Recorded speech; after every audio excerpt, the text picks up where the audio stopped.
Baik teman-teman, pada kesempatan kali ini saya akan kembali membacakan buku Khalil Gibran, Rahasia Hati, dengan subjudul Mati Sudah Orang-Orangku. Perang Dunia I. Pergi sudah orang-orangku, aku tetap ada tetapi bergabung atas mereka dalam kesendirianku. Mati sudah teman-temanku, dan dalam kematian mereka hidupku tidak berarti apa-apa kecuali malapetaka besar. Bukit negaraku tenggelam oleh air mata dan darah, karena orang-orangku dan kekasihku telah pergi. Dan aku di sini hidup seperti dulu ketika orang-orangku dan kekasihku menikmati hidup dan limpahan hidup, dan ketika bukit negeriku diberkahi dan diselimuti cahaya matahari.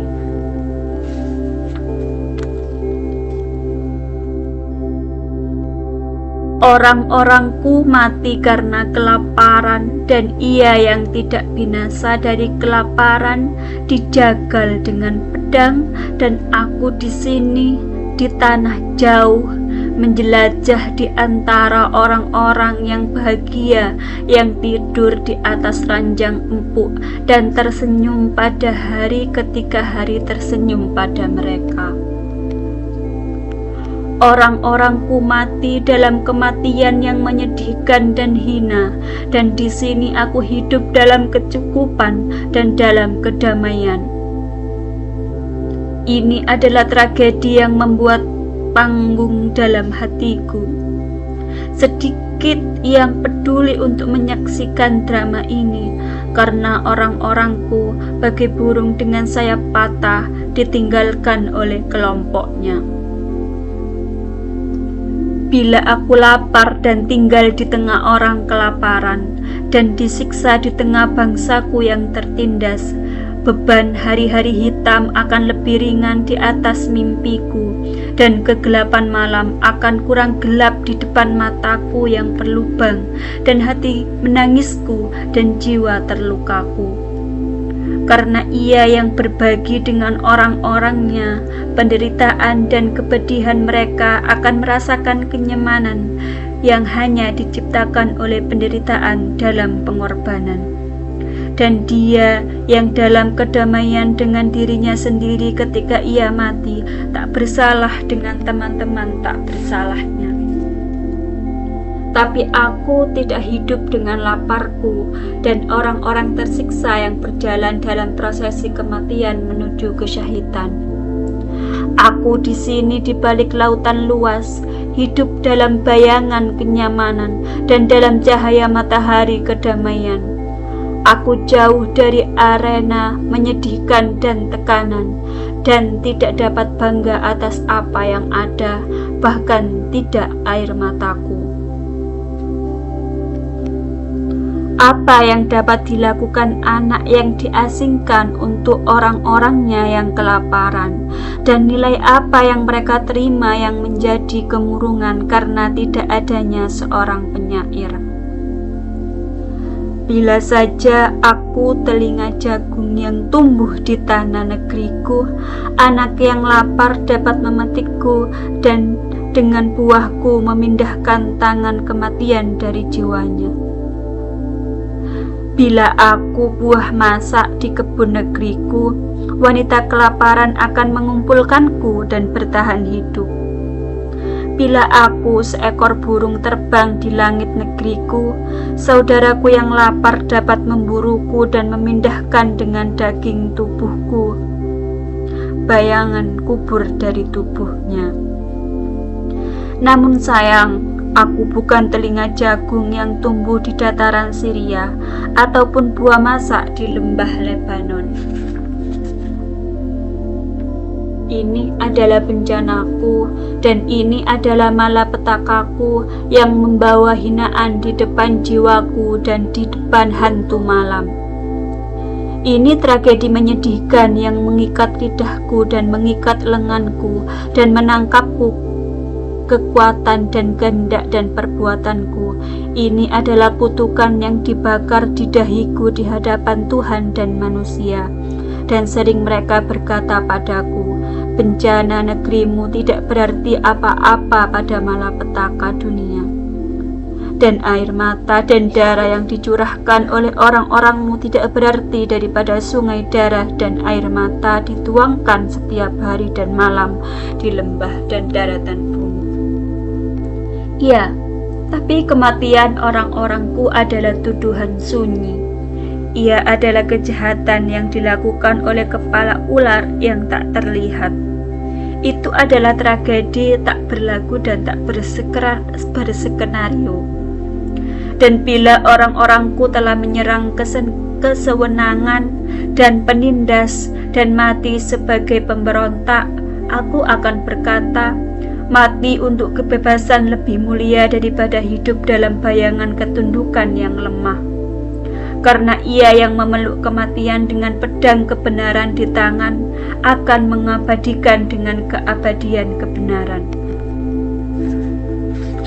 Karena kehidupan lebih lemah daripada kematian, dan kematian lebih lemah daripada kebenaran. Bila bangsaku ikut serta dalam perang, seluruh bangsa dan mati dalam medan tempur, aku akan berkata bahwa prahara yang mengamuk telah mematahkan dengan kekuatannya dahan hijau. Dan kematian kuat di bawah kanopi. Prahara lebih mulia daripada kematian pelan dalam tangan keuzuran. Namun tidak ada pertolongan dari rahang tertutup. Orang-orangku jatuh dan menangis dengan tangisan malaikat. Bila gempa bumi telah menghancurkan negeriku dan tanah telah menyelubungi orang-orangku di dadanya, aku akan berkata, hukum yang agung dan misterius telah digerakkan oleh kehendak kekuatan ketuhanan, dan akan menjadi kegilaan murni bila kita melemahkan keinginan mati untuk memeriksa rahasia terdalamnya. Namun orang-orangku tidak mati sebagai pemberontak. Mereka tidak terbunuh di medan pertempuran ataupun gempa bumi meremukkan negeriku dan membuat mereka tunduk. Kematian adalah satu-satunya penyelamat mereka, dan kelaparan adalah satu-satunya tempat bermanja. Orang-orangku mati pada salib. Mereka mati ketika tangan mereka membentang dari timur ke barat, sementara sisa mata mereka menatap ke dalam hitamnya cakrawala. Mereka mati dalam diam karena kemanusiaan telah menutup telinganya terhadap tangisan mereka. Mereka mati karena mereka tidak menjadi teman musuh mereka. Mereka mati karena mereka mencintai tetangga mereka. Mereka mati karena mereka meletakkan kepercayaan dalam seluruh kemanusiaan. Mereka mati karena mereka tidak menindas penindas. Mereka mati karena mereka bunga yang terinjak dan bukan kaki yang menginjak. Mereka mati karena mereka pembawa perdamaian. Mereka mati dari kelaparan di tanah yang kaya dengan susu dan madu. Mereka mati karena monster neraka bangkit dan menghancurkan semua yang tumbuh di ladang mereka dan melahap bagian terakhir di gudang mereka. Mereka mati karena ular dan anak-anak ular meludahkan bisa pada udara, di mana cedar suci dan mawar dan melati menggembuskan keharuman mereka. Orang-orangku dan orang-orangmu, orang-orang suriahku, saudaraku telah mati. Apa yang dapat dilakukan untuk mereka yang sekarat? Kekabungan kita tidak akan memuaskan rasa lapar mereka, dan air mata kita tidak akan memuaskan dahaga mereka. Dan yang dapat kita lakukan untuk menyelamatkan mereka dari antara cakar besi kelaparan. Saudaraku, kebaikan yang mendorongmu memberikan sebagian hidupmu untuk manusia yang berada dalam bayangan kehilangan.